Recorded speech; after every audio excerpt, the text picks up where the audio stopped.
The umpire raised both hands and asked 10,000 people to stop screaming. They didn't. He asked again. Still nothing. This was not a final. This was not even a marquee matchup on paper. A second-round match, a Wednesday night, a woman seated 25th walking out to serve. And yet the tickets for that match had vanished in 30 minutes, gone before most fans in Toronto had even finished reading the day's order of play. The tournament director, a man who has run one of the biggest stops on the tennis calendar for years, said flatly that he had never watched a player ranked outside the top 5 do what she was doing to the stadium. Rewind exactly 12 months.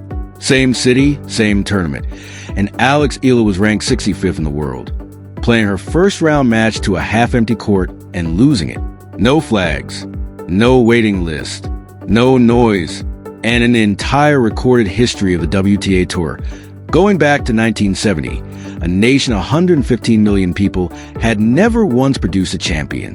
Not one. So what changed in 12 months that turns an anonymous first-round exit into a sold-out riot? The honest answer isn't really about tennis. And by the end of this, you'll understand what those 10,000 people were actually cheering for. But to get there, you have to go back to January night, when Eala won a set 6 games of love and still walked off the court having lost a match. Because to understand Toronto, you first have to understand what she gave up long before anyone was chanting her name. She was born on the 23rd of May, 2005, in Quezon City, into a country where the sporting hierarchy is set in stone. Basketball is closer to religion than pastime. Boxing is a national inheritance. Volleyball owns the school gymnasiums, and tennis sits somewhere near the bottom of the list, with no domestic tour, no real development system, and nobody who had ever proven the path existed. So imagine being 9 years old in Manila and deciding tennis is the thing you're going to chase. You're not following a route other people have walked. There isn't one. At 13, she got on a plane alone and flew 7,000 miles to Mallorca to train at the Rafa Nadal Academy. 6 time zones from her mother's kitchen, in a country where she didn't speak the language. And this was a family stumbling blindly into that decision. It was a family that understood exactly what it cost. Her mother had been a competitive swimmer, a bronze medalist at the Southeast Asian Games. Her father built a career as a business executive. Her older brother played 4 seasons of college tennis in the United States. This was a household that had already run the numbers on where Filipino athletes' ceiling usually sits, and they sent her anyway. Here's a detail almost nobody in the tennis press connects. There are roughly 10 million Filipinos living outside the Philippines right now. Nurses in Chicago, engineers in Dubai, seafarers on ships crossing every ocean, caregivers who packed a suitcase at 19 or 25 and flew to a country where nobody knew their name, so someone back home could have a better year. When those people watched a 13-year-old fly out alone to chase something her country had never done, they weren't watching a sports story.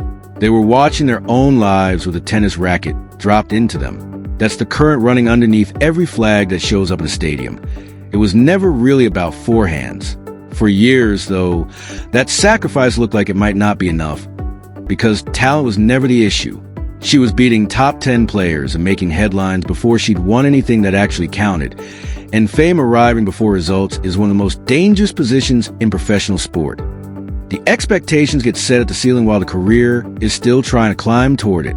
In January, at the Australian Open, in her first ever main draw appearance at a Grand Slam, an entire country stayed up past midnight to find out how that would resolve. Families crowded around single phone screens. Offices had streams running quietly in browser tabs. Her opponent was an American with a huge, streaky game, the kind of player who either blows you off the court or beats herself. Eala took the first set 6 games of love. Not a lead, a statement. 12 straight games without her opponent winning one.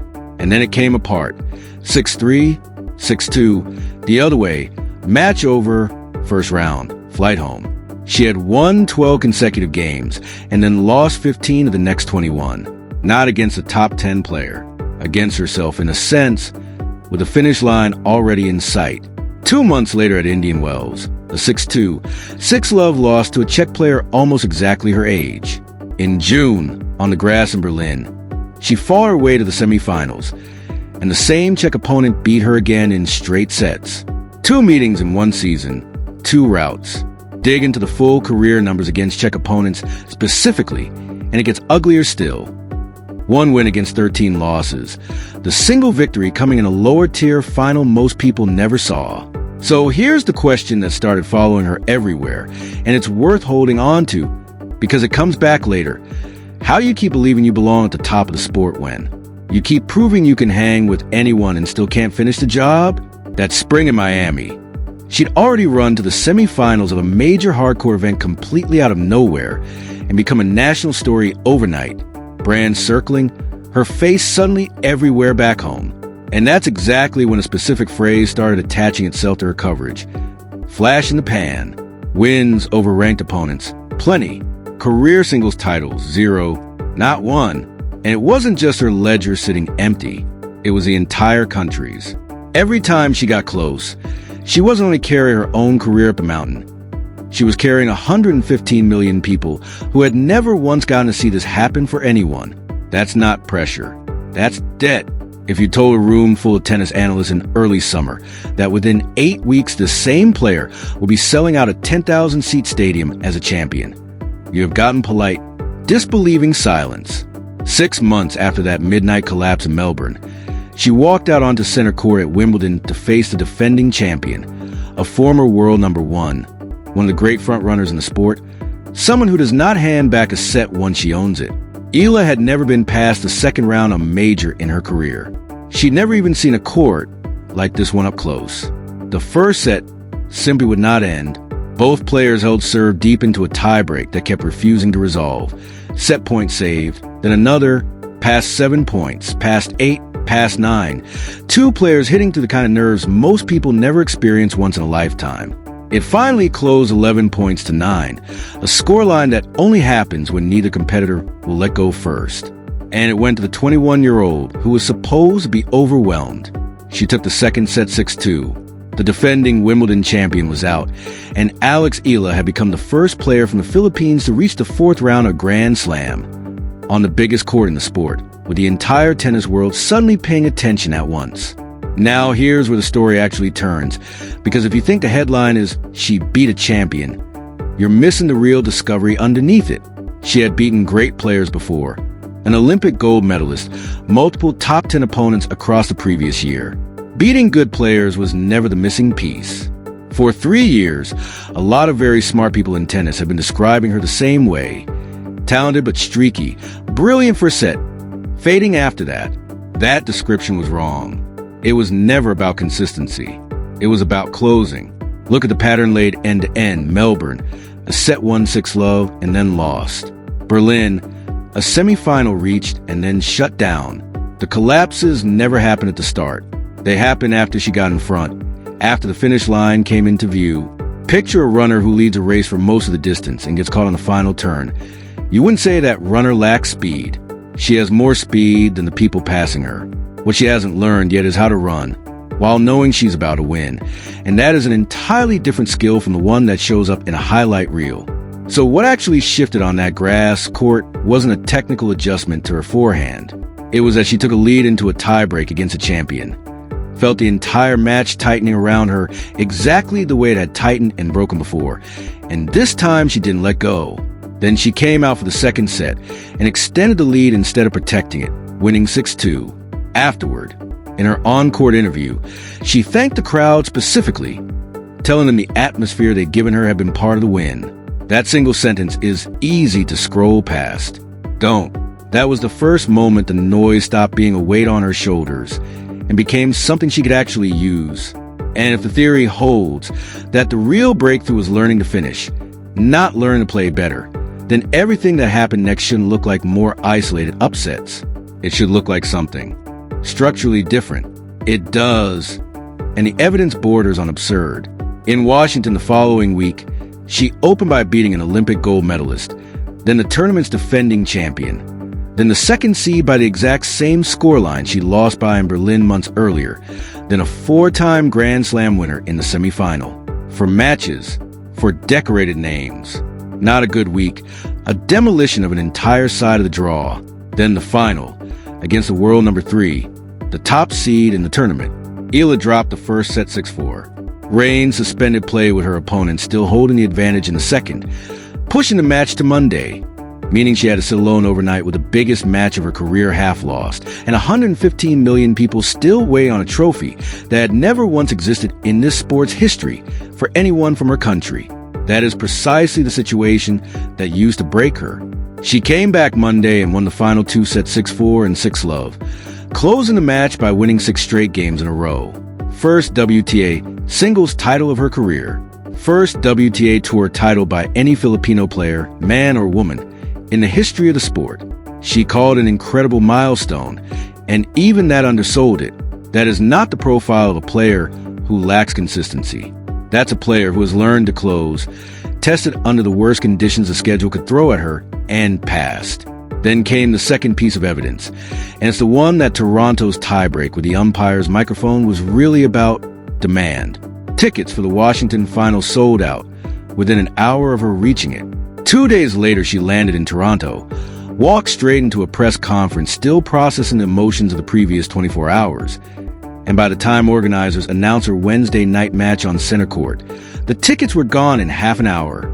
10,000 seats for a second-round match for a player seated 25th. Her opponent was the same American who had beaten her in Melbourne back in January.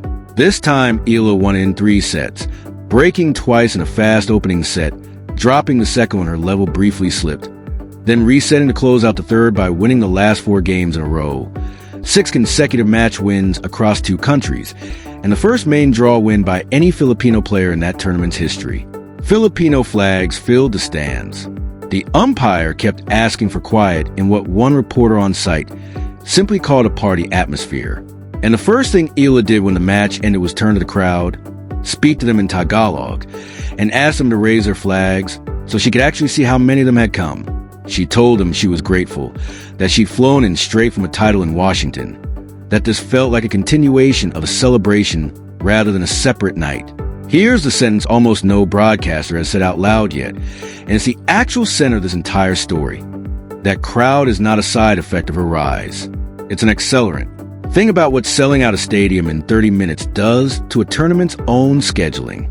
It forces organizers to put her in the night session on the main court in the prime broadcast window every single week, not as a favor, as a business decision, which means a 21-year-old ranked 20th in the world is now living every match inside the exact conditions that normally take a top 5 player half a decade to grow into.